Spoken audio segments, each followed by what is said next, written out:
Hey everyone, this is Colin Macy O'Toole from Below Deck Mediterranean, and you're listening to Jim and Florence on the Forum. Very excited to be speaking with a member of our Jampa media family, and this is now her second time with us. This will be her second interview, back by popular demand. She is the author of the Heaven Sent series. She has her second book, Hellbound, which will be launched on Tuesday, April 27th, the second book in the series. And it is now on for pre-sale, which so many people are excited about. So this is JL Rothstein. Welcome back to the show, Jen. It's so nice to talk to you. Hi, guys. I'm so excited to be back on the show. Thank you so much for having me. We are so excited because your sales have been amazing. Your talent is obvious. People are very excited about your book. Has it kind of been a whirlwind? Has it hit you yet that you're really doing it? You're becoming a writer? How do you feel about all that's happened? You know, it really feels like a little bit of a roller coaster ride. I didn't have a lot to measure this against. This is, Heaven Sent is my Atonement is my first book, my debut novel, and I didn't know what to expect really. And the social media aspect of it, and then promoting and coming on and being interviewed and doing shows, it's hard to believe it's almost a year. I mean, it's just really flown by. It's amazing you've done so much. And before we start and go on any further, I'm telling you, these books are awesome. I love the artwork. I love the photos that are especially the great talents that have done her artwork. This one with Hellbound is amazing, but how many people can get on Kindle? You could get Atonement for free and a pre-release of Hellbound, her second book, for $1.99. Two awesome books on Kindle for $2. Oh my gosh, you can't. Some of you are paying more for coffee in half a day instead of getting these two amazing books. And obviously people are loving it. There's already some pre-sales for the release on the 27th, which we're going to be talking about. And on paper book, you have great prices as well.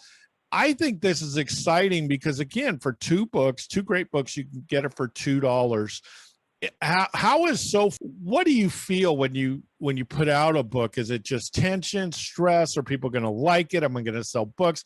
What's your thoughts about putting out a new book? I mean, I think it's excitement. By the time you get to the point where you're ready to launch it, you're so ready. You're almost over ready, because when you finish a book, there's almost relief. It's like, okay, I got it. I'm done. I feel great. But then you go through the editing process, and that's really difficult in a lot of areas. So that by the time you get through that, you feel like, you know what, that was worth it. My work is better. I got through it. I learned so much. Now it's the fun stuff. I get to put it out. I get to talk about it. I get to go promote it. I get to see people's reaction to it and hear people's feedback. So it's sort of you get three parts here, where it's like the first part you're relieved, and then you're sort of excruciating with editing, and then it's like party time, right? You're out there and you're chatting about it and you're feeling really good about it. And so for me, it's mostly excitement. Now, this isn't like a celebrity. I talked to one celebrity who was very gracious, and I said, wow, you wrote a good book. And he said, I barely wrote anything. He goes, I pretty much was just interviewed. I wrote it. Someone wrote it. A ghostwriter wrote it. I didn't really participate much in it. I gave some pictures. Writing a book, there's so much into it. First, there's getting the ideas, the stories, and then getting it edited. The artwork, there's so many little things to it. That must kind of been the shocker when you first put out a book, is just how much work is involved. Oh, for sure. I've talked to a lot of people since then who have said to me, I didn't know what to expect. And then it was almost overwhelming. And I could say the same, that I didn't know what to expect. But I guess coming from a business background, I sort of thought, okay, I'm going to have to wear all these hats. I'm going to have to be out there. I'm going to have to make decisions about the artwork. I'm going to have to make decisions about ads. I'm going to have to set a budget to work with, to interview and to do marketing. And so I think if your expectation is that you're going to write the book and it's just going to sort of take care of itself, no matter who you are, I think that that's not the right mindset. You have to really think about every facet of it. And that's been one of the more enjoyable parts, is being able to be involved in that. I think if you're published through a publisher, you don't get to have as much hands-on. And so it's been great to learn all of these different aspects of it and to be able to decide what the cover looks like. That's really me. That's me talking to an artist saying, I want, Genevieve to be holding this weapon, to be in front of this church, to have wings down the bottom. That's me telling him what I want and him, bringing that to life. So, I don't know how much I'd be involved in those types of decision makings if it was published through a regular publisher, but I have really enjoyed that aspect of it. Well, I have to say, I absolutely love the first book. So the fact that you can get 2 books for $1.99, I mean, you're giving the book away for free right now. So I would say for anybody who does not have the first book, you need to get it. And what I wanted to ask as well is, it was sort of at the end of the first book, there were still a lot of questions, still wanting to know about Genevieve and Deborah O'Mara and the whole family. So can you give us a little bit of what's going to happen in the second book, a little bit of a teaser for all of us out there who love the first book and cannot wait for the second book to come out? Yeah, I would love to. So Heaven Sent is a fictional fantasy series. It's set here on Earth. It focuses around a family of guardians, and the trilogy is really, each book in the trilogy follows one of the sisters. So in the first book, in Atonement, we follow Genevieve through what was definitely difficult personal times for her, with her husband missing for 40 Earth years and not knowing what happened to him. And then, having that affect her and affect her role down here, fighting for humanity, and some poor decision making and some hot water that she got herself in. And so at the end of that book, we sort of, leave her with the answers, right? You come out of that book and you say, okay, Genevieve has the answers, but hey, what's going on over here with the other 2 sisters? And in Hellbound, we have Deborah O'Mara, who wants to go and rescue someone that she believes is in hell. She doesn't know for sure, but she believes is in hell, and she's willing to go in there and rescue them. And the book really focuses on, that's not the best decision to make. Her 2 sisters are really trying to keep her from doing that. And so we have a little bit of infighting with the siblings, which we didn't really see as much in the first book. And so I like the fact that we have a little bit more that we've dug into with the family and the family dynamic, and what's going to happen there. And so hence the name of the book, Hellbound.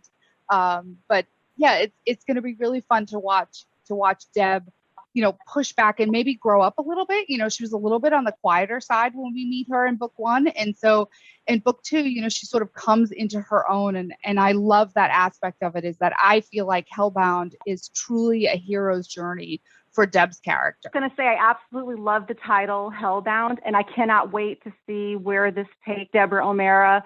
Again, I know this is a trilogy, so I know there's going to be a third book. I just had one more quick question. I always wonder with authors who do trilogies, do you already know for the third book, do you already know where this is going at the very end? Or do you write each book as sort of a separate entity, but yet it takes you from the book before?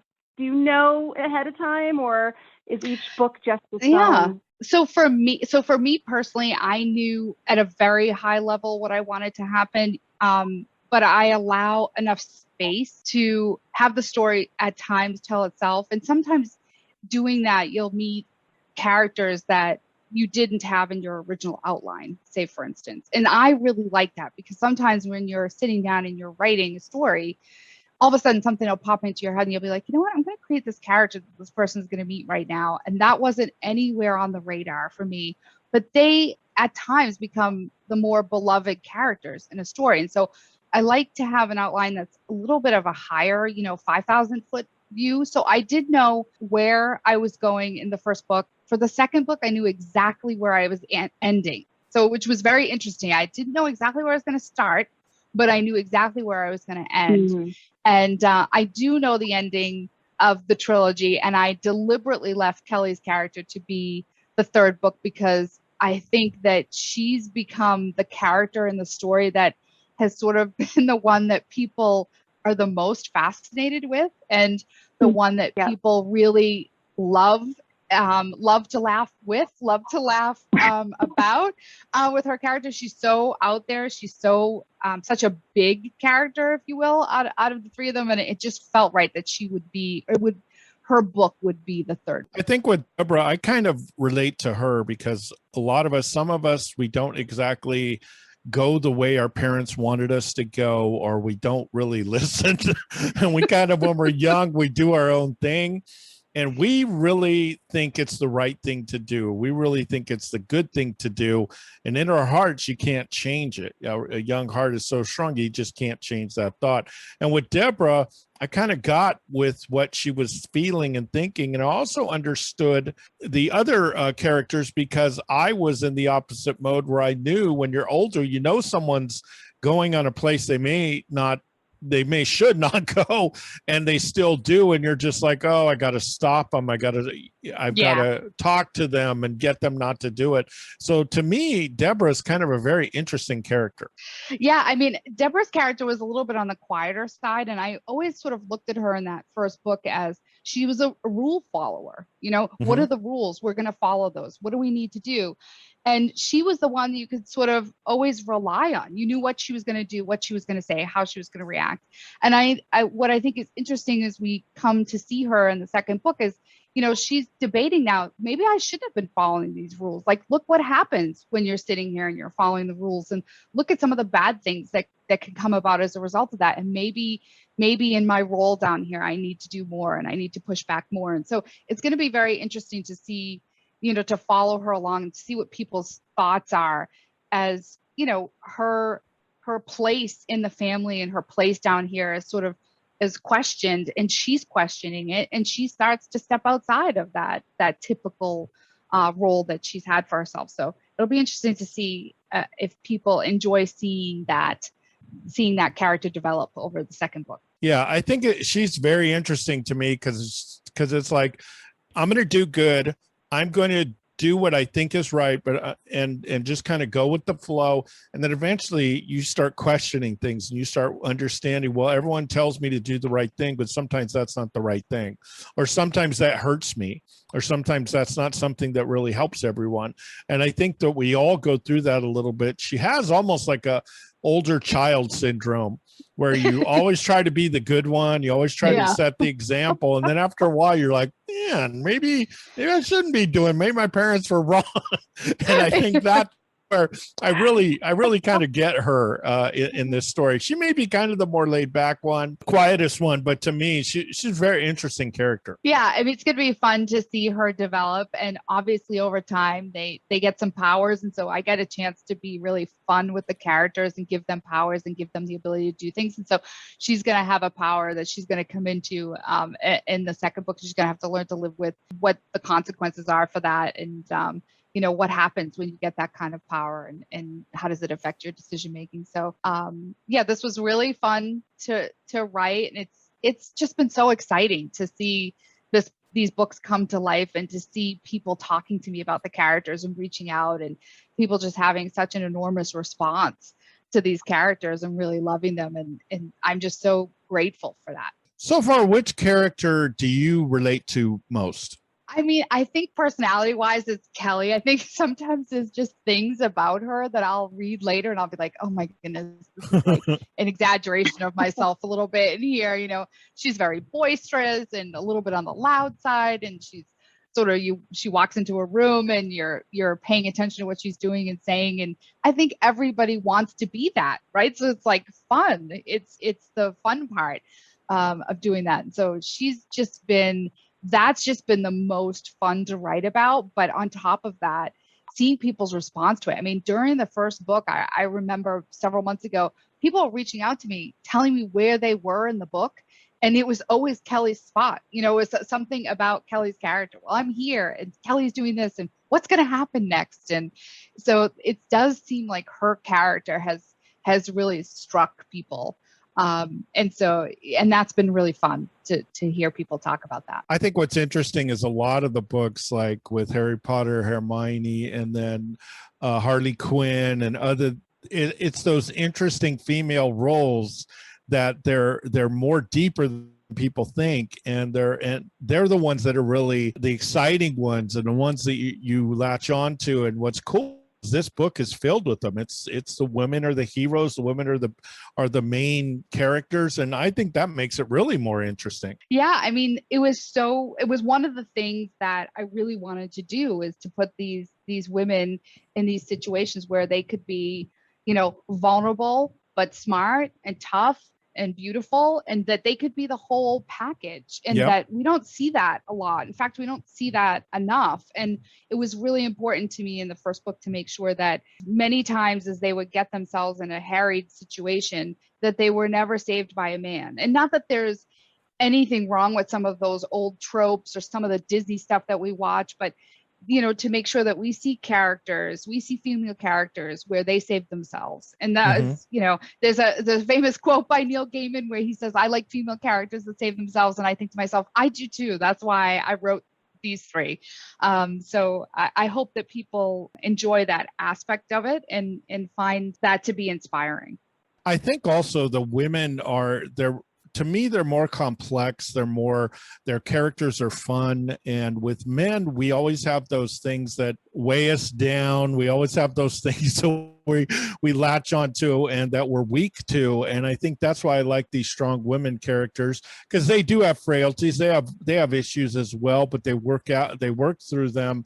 And I think women are much more together when it comes to a book like this, when you're looking, even, everyone loves the Avengers. They fought all the time, the guys. Their egos out in the way. They were always jealous of each other.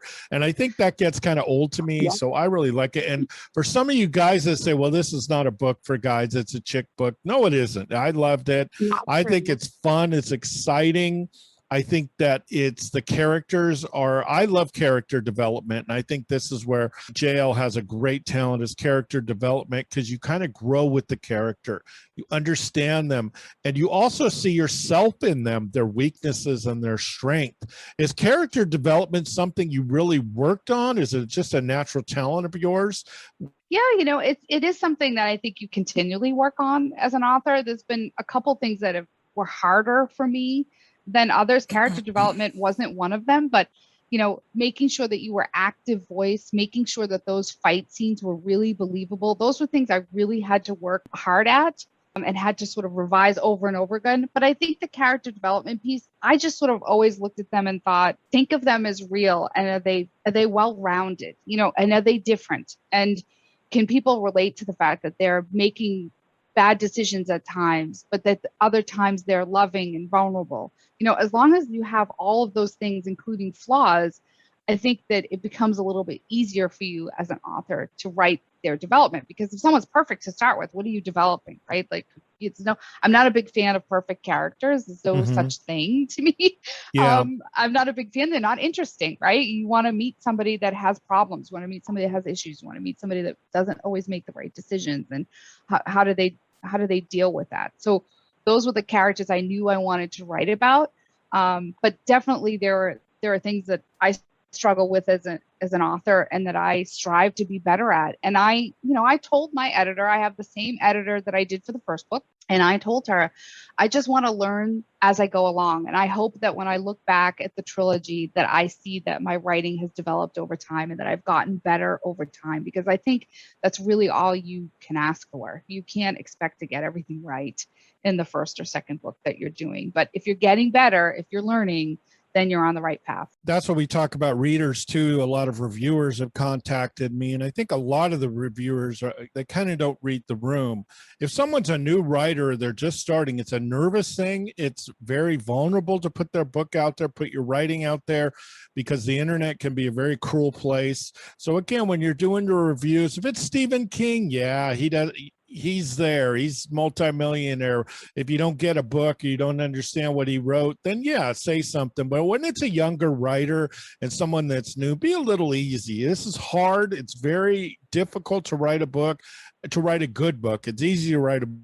It's difficult to write a good book. So please be easy when you do your reviews. Don't bash people if it's their first book. Gosh, I see some of these are just really cruel, these professional reviewers. So again, enjoy the book, see the maturation in the writer as the books go on, and then judge them by that. When she gets her fourth, fifth, sixth book, then start saying, wow, this kind of stunk, or this, I didn't get this. I understand that. But again, I think it's really important reviewers lighten up with newer writers. At least that's my 2 cents.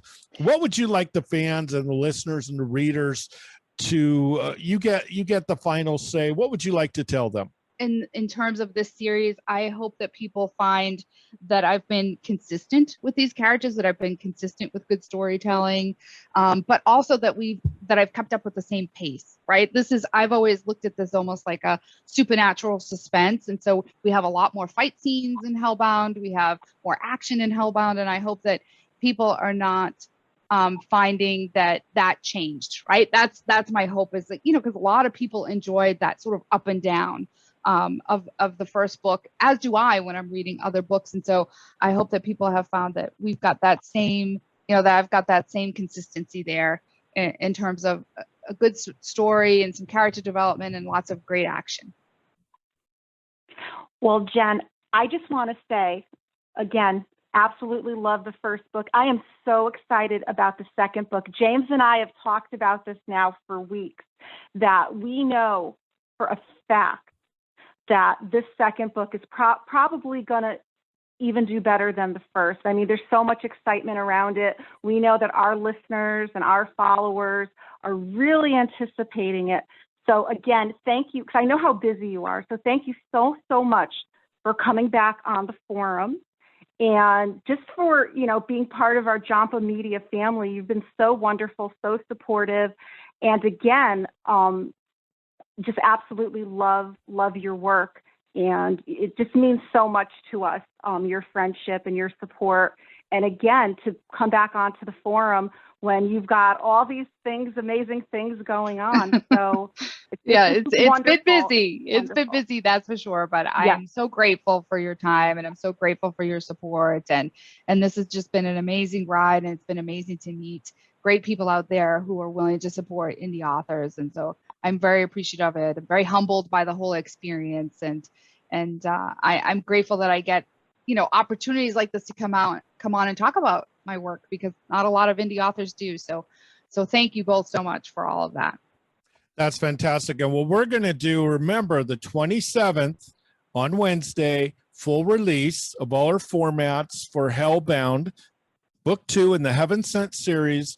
You could get the pre-purchase right now for only $1.99. And for the first book, Atonement, it's free. So for 2 amazing books for an up and coming author like this, that's going to blow up, $2.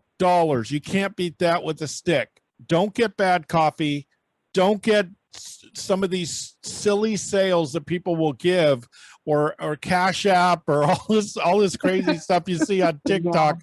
Get 2 books that you are going to absolutely love, and we cannot wait for the release. We are going to do a review on this book as well. We can't wait to do that too. And our reviews are very fair. We're not gooey. We tell the truth, and we have loved her book. Atonement was a great book, and I think this one will be even better. We are so excited for you, JL.